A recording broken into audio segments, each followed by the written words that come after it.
Sistine Chapel, and we have the chance today to see a beautiful Sistine Chapel, even more beautiful, because the good news is that since 3 weeks, just 3 weeks, only 3 weeks, we have an artificial illumination in the Sistine Chapel, LED lights, which makes it even more beautiful, because the light emphasizes the beauty and the brightness of the vivid colors of Michelangelo in the Sistine Chapel. So this is good news. So people that came the last time, you got to see the Sistine Chapel with no lights in there, because just when the Pope celebrates, they used to turn on the light. But now they replaced with the special lights that they don't bother the frescoes, they do not deteriorate the colors of Michelangelo, and so this is very good news. To your left side you can see one of the 4 major basilicas of Rome, called Mary Major. That's why the great artist Bernini is buried, B-E-R-N-I-N-I. Today you have to remember 2 artists, Michelangelo 1500s and Bernini 1600s. They made Rome beautiful in art, architecture, and sculpting and painting. So you don't have to remember all the name of the artist and dates and years. I will tell you, but basically 2 people, Michelangelo and Bernini, which is buried, I told you, in St. Mary Major. So don't say that your hotel is not centrally located and you're on the hills, close to the major basilicas. And to prove that we are on the 7 hills, see Luigi is driving through a narrow street that goes up and down, up and down. See, 7 hills of Rome. And he knows how to drive through this narrow street, you know. Thank God that he's your driver today and it's not me. Because otherwise you wouldn't go that far, you know. Oh, by the way, as I was saying to the people already on board this morning, and I would like to repeat for the other ones that were not here, my name is Francesco in Italian, Francisco in Spanish. You can call me also Franco, Frankie, I don't mind. But Francesco has become a very, very popular name in the last few years, in the last year actually, because Pope Francis was elected last year, March the 13th, in the Sistine Chapel, and so I was honored to hear the news that the Pope picked the same name I have, Francis. It is the first time it happens in 2,000 years. So far we've been having 266 popes. Number 1 was Peter, and the first time we have a Pope called Francis. He's doing good. Every time he comes out in the square, he attracts to St. Peter's 60,000 people, 70,000 people, very easily, 100,000 people, and so he's very, very popular. Today, well, we're going to visit the Vatican and also the Basilica of St. Peter's. In the Basilica of St. Peter's we have the beautiful statue called the Pietà of Michelangelo, or Pietà di Michelangelo, and it's such a beautiful thing, a beautiful statue that you will enjoy. And Michelangelo, he sculpted that in the year 1499 when he was 24 years old. Can you imagine? 24 years old, and he was already a great artist, a talented man. Now we're driving along Via Nazionale, National Street. To the left is the Bank of Italy. It used to be even more important before the year 2001, because until the year 2001 we have different currency. We have a national currency called the liras. Now instead we have the euro dollar since February 2001, and so the most important monetary policy decision are made not here in Rome but in Europe by the European Bank. To the left, past this church, you can see already some ancient Roman brick ruins. To the left, an arch is the entrance into a marketplace. Look to your left. This was a marketplace 2,000 years ago with hundreds, 100 shops. It was called Trajan's Market. And to concentrate 100 shops in one building, it sounds to me like the modern idea of what we call shopping mall, you know, mall or shopping mall. So for years I thought that we modern people, we invented what is called shopping. And instead, when you come to Rome, you visit Trajan's Market, you understand that shopping was an ancient Roman invention. They invented it, we perfected it with the credit cards, we made it faster, easier, the payment. But be ready now, because we get to see to our left side a beautiful white marble building that represents the independence of Italy, and it's called the Vittoriano or Victorian Monument. You will see it soon. Luigi now is going very slow to allow you the viewing to the left. The building that you will see, though, for some seconds, it was built in the year 1882-1911. It took 30 years to pile up so much marble on the slope of the Capitol Hill. So open up your eyes, be ready to your left with your camera, and you will see the beauty of the Vittoriano monument in the Piazza Venezia, Venetian Square. Look at the size of the building. It's all marble that comes from northern Italy. The statue is the statue of the king, Victor Emmanuel II, who's on a horse, a bronze horse. Imagine, just to give you an idea about the size and the details, that the body of the horse is 36 feet, 30 meters. In other words, is as big as the Luigi's bus, this Globus bus. No kidding. The mustache of the king at the statue, 3 feet wide, 1 meter, 3 feet wide.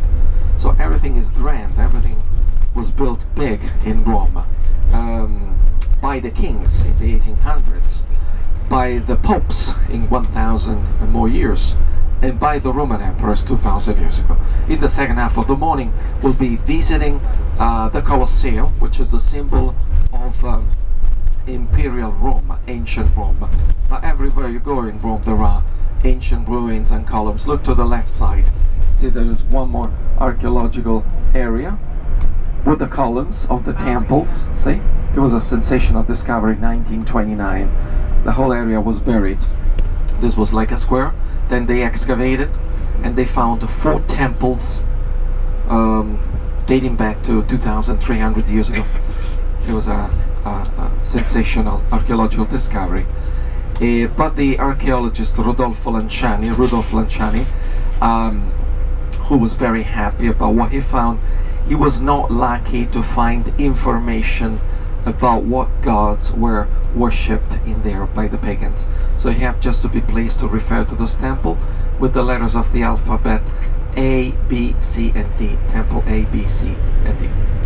And so Rome in the underground still hides ruins, columns, marble pieces, layers and layers and layers of archaeology still buried in the underground. Sometimes to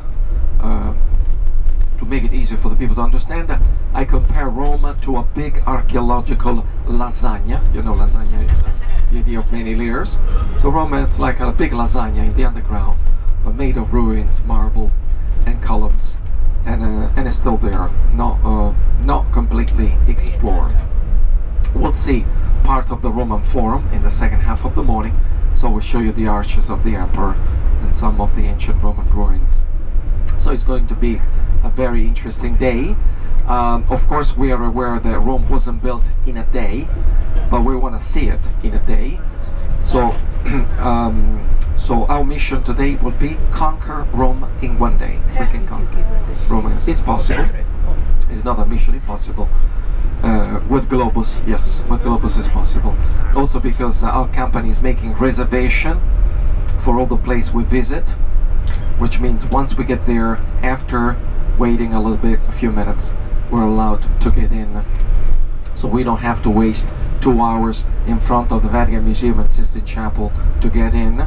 About a few minutes. There will be some other people, of course, ahead of us, but then we'll make it to go through the metal detectors. For the Basilica of St. Peter's, we skipped the long line of people, which lasts average 1 hour, 1.5 hours. We skip that. We go straight from the museum into the church. At the Colosseum, same thing. Millie will go this morning to get the tickets. She'll bring it to me at the Vatican, and so we show up. We get in.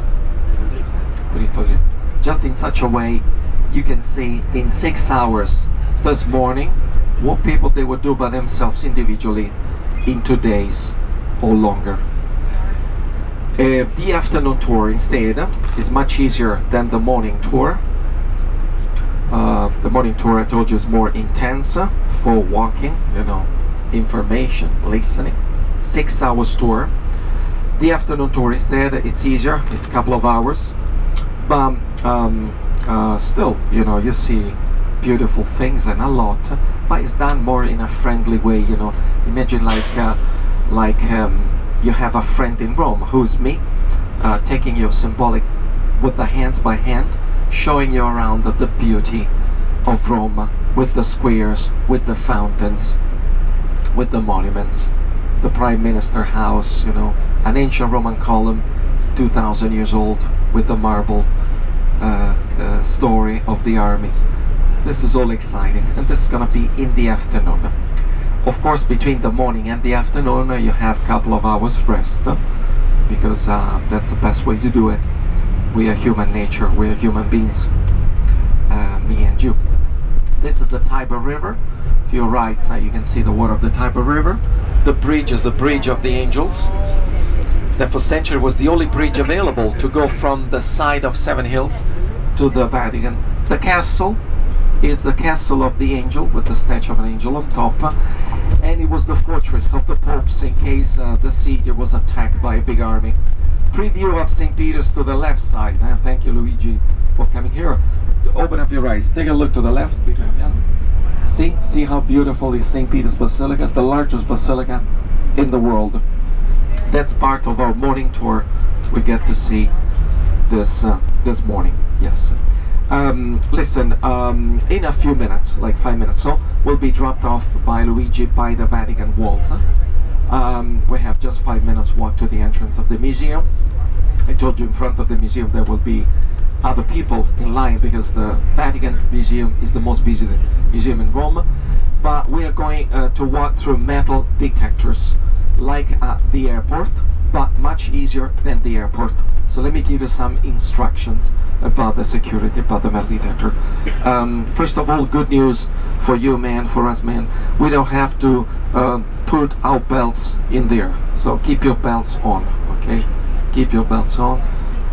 Keep everything on. Keep your pants on. Okay, that's easier than the airport. So this is good news. Second, you ladies, keep your jewelry on. Keep your money belts on. Keep your wallets in your pocket. Keep your change and coin in your pockets.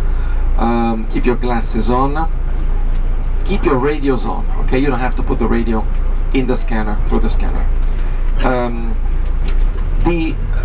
The things that you have to put in there are cameras, video cameras, cell phones and bags. This is it. If you have one bag, you want to put everything, concentrate everything in one bag, you're welcome to do it. That would be the easiest. If you don't have a bag, you just drop it there 1 second. It won't be damaged because it's very high-tech metal detector system.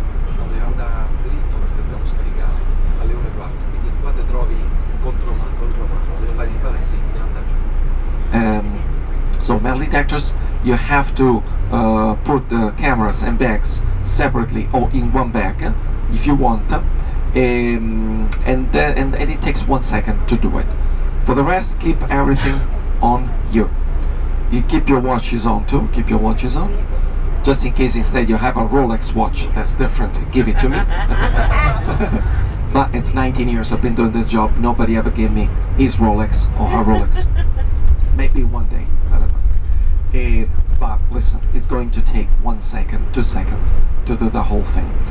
What is undesirable for the security of the Vatican? Tripods for cameras, because they're afraid that with those tripods people might be scratching off paintings, damaging art. No, you're nice people, but it happened in the past, you know, with the tapestry, and so they don't want to take a chance. So if you have professional equipment for camera like tripods, you better leave it on board. After 11 o'clock, well done with the tour of the Vatican and a little bit free time at the Vatican, we come back on board and you can carry for the rest of the day. I didn't realize if you have backpacks. Sometimes I work with group of students, like yesterday I have a big group of students, 43 people, and I have to tell them, please leave your backpacks on board on the bus, because if you go into the Vatican Museum with a backpack, they will be inviting you 99%, 9 times out of 10, to leave it, to check it in a check room, which is more than a safe place. But the inconvenient is they give you a coupon.